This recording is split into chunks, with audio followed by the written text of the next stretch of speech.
Yo,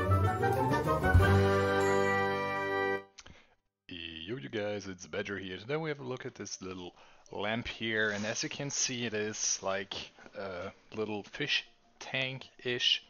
And as how it works, you just turn that thing on, you put in the fish, we did that already, and then you can watch them actually swim around and do their things, which is kind of cute to be honest. And yeah, I will show that here. So it takes a little bit until the fish actually start swimming.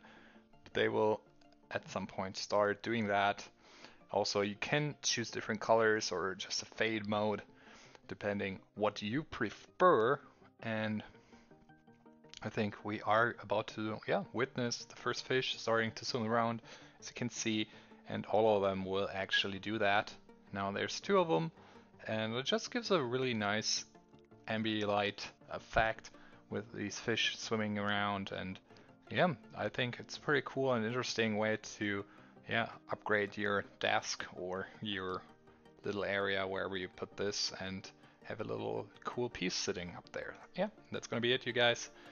So take care until the next video. My name is Badger, and I will see you around. Bye bye.